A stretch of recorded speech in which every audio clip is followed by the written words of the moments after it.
Hey, my name is Arvind, and in this video, I'm going to be giving you a very, very high level overview of how tabletop RPGs like Dungeons and Dragons, Pathfinder, Call of Cthulhu, Lasers and Feelings, Daggerheart, and all of these things work. Of course, each of these systems have their own rules, they have their own nitty gritties, but at a high level, here's how they work. At a table where you're playing tabletop role playing games, you have two kinds of players. One are the heroes or the adventurers, and the other is the dungeon master. Now, the players are usually represented by one person per character, right? Let's say if you're a player, you'll have your own character sheet, and you probably have something like a class, some stats, some levels, some items, etc. Right? So you are your own hero, you're your own adventurer, right? And a group of these players are called a party. On the other end, you have the dungeon master.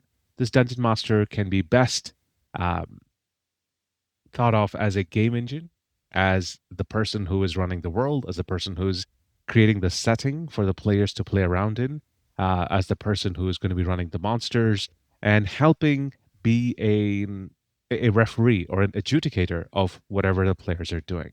This is not a confrontational role, right? It's not the players versus the dungeon masters. What's happening is that the players and the dungeon masters are trying to interact and see what happens, right? That's what's supposed to happen. Now, here's how the game works at a very high level. The dungeon master would first describe a scene. They would describe what the players see, smell, hear, taste, etc. Right? And then the players, they'll be like, "Oh, okay, I get that." And then they would ask some sort of clarifying questions. So, how far am I from that tree? What color is this giant's dress? Right? They would ask questions. And then the dungeon master would clarify, saying like, "Oh, okay, yeah. So the tree is about 40 feet from you." The dungeon master's also going to say that the giant's wearing leopard hide kimono. Why not? And the players will be like, "Ah, okay, okay, okay." So the players are asking questions to understand what the dungeon master is saying. Now that the players have all the information, the group of players, also known as a party, discuss and try to figure out what is the way that they want to go forward, right? How do they want to handle this information? A very handy mnemonic for someone like this is farts, where each letter means something that the players can do: fight, avoid, research, speak, and trick. Right? These are I got a farce, but you get the drift. These are the 5 different actions that players can actually do. And of course, beyond this, anything else that they imagine, totally fair game. The players will make their plans and then they'll communicate to the dungeon master, like, "Hey, this is what we want to do." Now, the dungeon master, who's also known by other names in other systems, such as the keeper, the warden, the game master, the referee, the storyteller, doesn't matter, right? But this person who's running the world, so to speak, they will, the players tell them, like, "Oh, this is what we want to do." They state their intention. The dungeon master will then ask clarifying questions if they need to, and then they may ask for a roll. When do they do this? Is when the success of whatever the players are saying, it's not guaranteed. Let's say the action is to open a door. All right. Now, in a regular situation, you can easily open the door and go inside. However, let's say that there is a pack of kobolds and blink dogs that are chasing after you in a cavern complex that is falling apart, then it's going to be a little bit difficult, right? So the dungeon master might ask you to roll. At this time, you would use a d20 or a 20-sided die, as you can see, right? The highest number is a 20, the lowest number is a 1.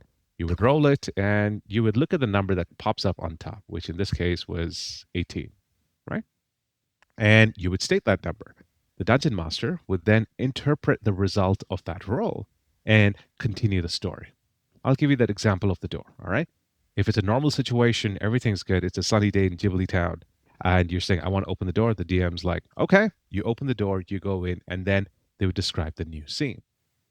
But let's say that this, pack of kobolds and blink dogs are chasing after you, and the cavern's falling, and then you roll. There are several ways that this could pan out, right? One is an absolute success, right? Where let's say you roll an 18.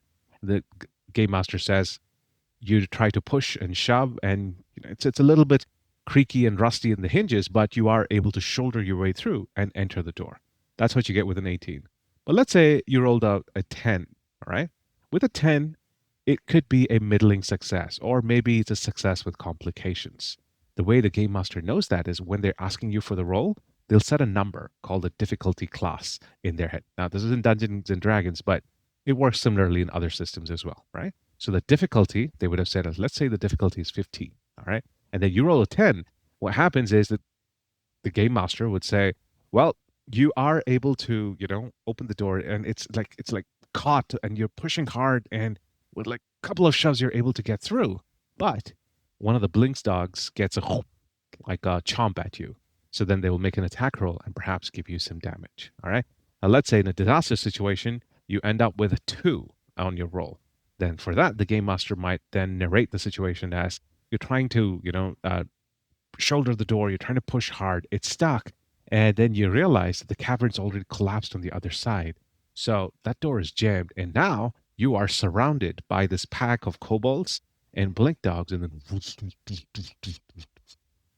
you see a stone golem just emerge out of the fallen piles of rubble from the cavern.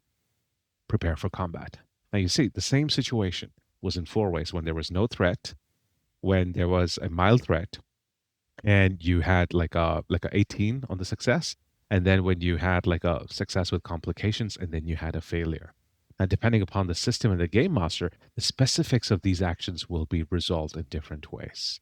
But at heart, this is how you would play. Game master describes something, you ask questions, and then you state your intentions. The game master then clarifies your intentions, then asks for roll when it's needed, and then depending on the outcome of the dice roll, they will explain how the story moves forward. And that's it. This is the core loop of any tabletop role playing game. Of course, to help you do this, there are various things such as various kinds of dice that you can use, big fat rule books that you can look at, character sheets, and all of these different tools and things that you can use to make sure that the game has a little bit more structure than just pure make believe. I hope that helps you understand, and I hope that you can use this to play a game very, very soon. All right, I'll see you in the next video. Cheers.